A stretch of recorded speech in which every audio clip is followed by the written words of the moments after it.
Olá, sou a Silvia Coelho Matos, do canal Espiritismo e Espiritualidade, Relíquias e Histórias. O tema de hoje será a desigualdade das riquezas. Muitas pessoas questionam, no decorrer da vida, por que algumas nascem muito ricas, outras nascem muito pobres. Porque algumas pessoas ricas perdem tudo. E, felizmente, algumas através do trabalho, de sorte, dos bons projetos de vida, ela acaba ficando numa situação boa. Nós encontramos no Evangelho, segundo o Espiritismo, nas páginas 207 a 209, o tema desigualdade das riquezas, que se procuram resolver considerando apenas a vida presente. Porque todos os homens não são igualmente ricos? Por uma razão muito simples, é que não são igualmente inteligentes, ativos e laboriosos para adquirir, nem sóbrios e previdentes para conservar. Concordam? Se Deus concentra a riqueza em alguns pontos, é para que de lá ela se propague em quantidades suficientes, seguindo as necessidades. Mas, admitindo-se isso, ainda se pergunta: por que Deus concede a riqueza a pessoas incapazes de fazê-la frutificar?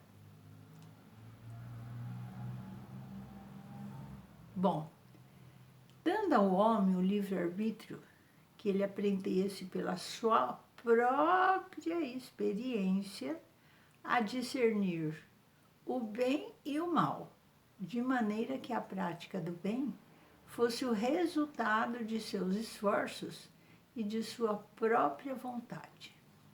A riqueza é um meio de testá-lo moralmente, mas ao mesmo tempo é um meio poderoso de ação para o progresso.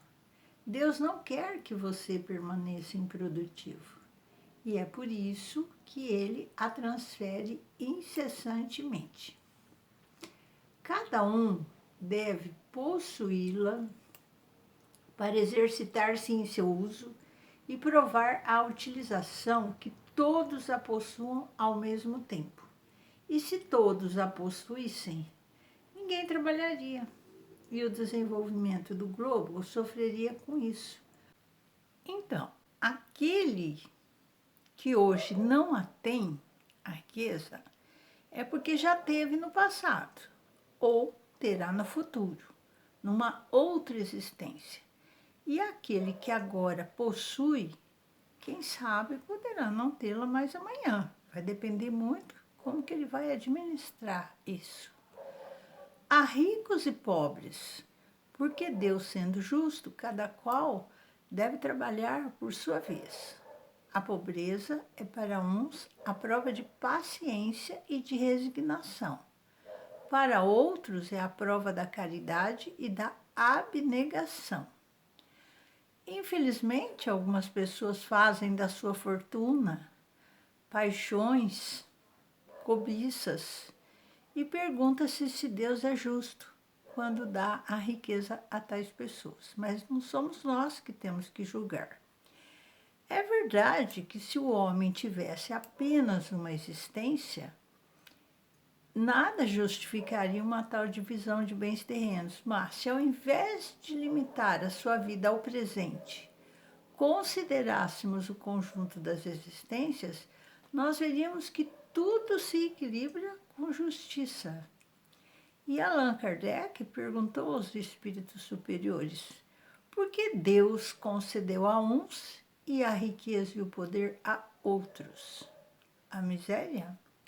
A prática do bem com a posse da fortuna depende do discernimento, das experiências, da distinção entre o bem e o mal, dos esforços e da vontade de cada homem. O homem vence a aprovação moral da posse da fortuna se sabe exercitar bem as suas faculdades, com o seu bom emprego no trabalho e nas atividades nobres. Agir sem egoísmo e orgulho na posição que desfruta e usar esse poderoso meio de ação para o progresso de todos.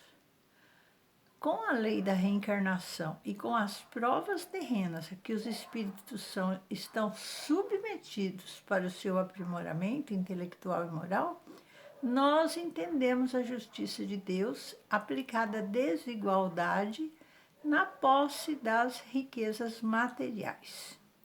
Porque quando o homem chegar ao mundo dos espíritos, não será computado o valor dos seus bens, nem dos seus títulos, mas serão contadas as suas virtudes. E é nesse cálculo o operário talvez seja considerado mais rico do que o príncipe. Então, as posições aqui não são compradas, mas ganhas pela prática do bem. Bom, em função dessas claras lições espirituais, nessa nossa jornada evolutiva, nós devemos ter em mente a pré-existência da alma ao nascimento do corpo material e a sua sobrevivência à morte do envoltório material. Assim, nós não devemos buscar, libertando-nos das influências das ideias materialistas sobre as finanças, apenas aquela acumulação desenfreada de dinheiro e das riquezas materiais, visando apenas o grande conforto e o bem-estar material. Nós devemos levar também em consideração a vida futura da alma. Nós não estamos aqui na Terra por acaso. Para que ela mereça desfrutar das boas condições de vida que existem no mundo espiritual.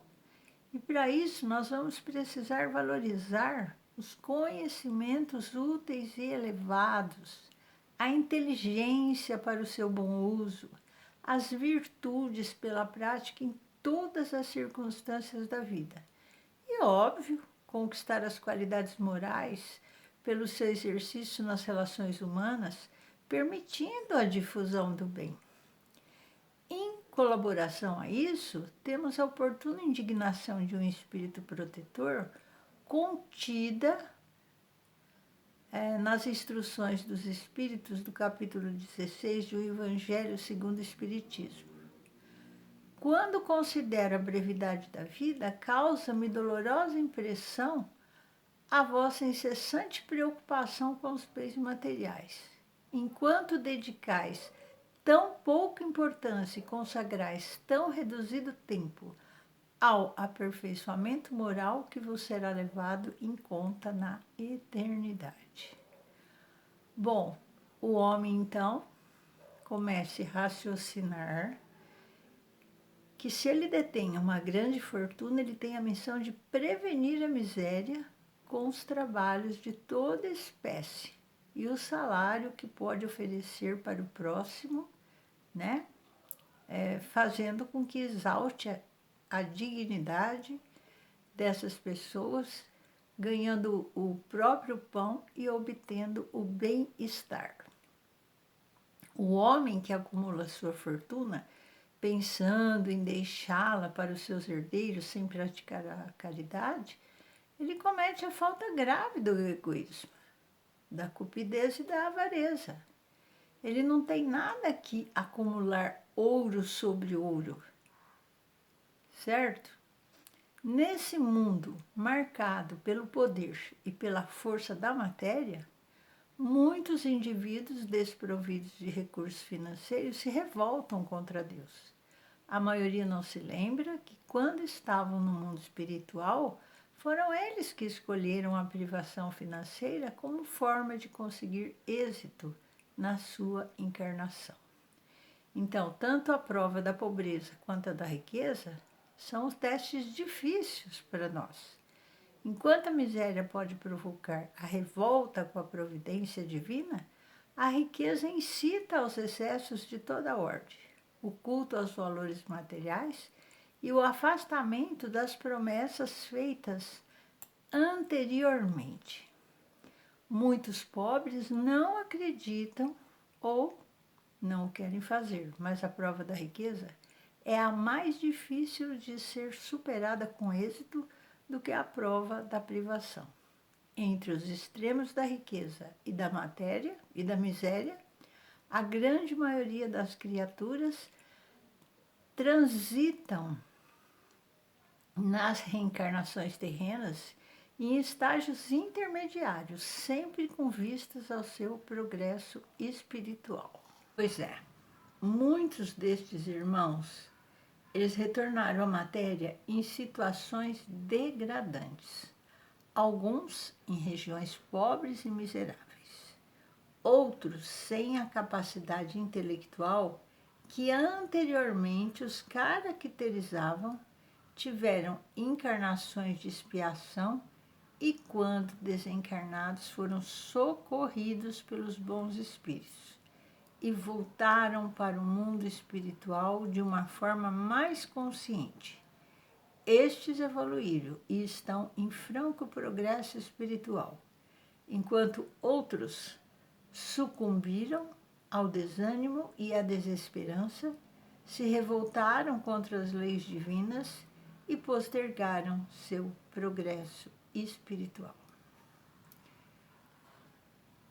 É muito importante, no encerramento deste nosso tema de hoje, lembrar quantos irmãos que viveram na Terra, apegados aos seus bens materiais, às suas fazendas, às suas propriedades, às suas viagens, a sua vida social, né? E não se conformam de deixar aqui tudo para trás. Então, ele conseguiu superar essa prova, que ele veio aqui, porque Deus lhe deu a oportunidade de ser rico, mas não só rico financeiramente, era com a finalidade de ajudar as pessoas sofredoras ao seu redor, né? E essas pessoas, elas têm muita dificuldade para desprender-se. Então passa o velório, o enterro, passa-se o tempo e ele fica aí, aqui, rodando aqui na Terra. Ele não quer sair de jeito nenhum e com isso as suas influências acabam atrapalhando a família, né, que ficou aqui encarnado na Terra. Então, pessoal, faça o possível. Se você tiver um pouquinho, ajude um pouquinho o seu próximo. Se você tiver muito, ajude o máximo, porque se você tem muito, não vai te fazer falta ajudar os seus irmãos menos favorecidos.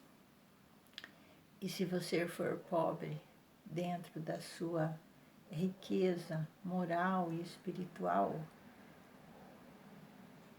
você está conseguindo na Terra superar a prova que você mesmo pediu.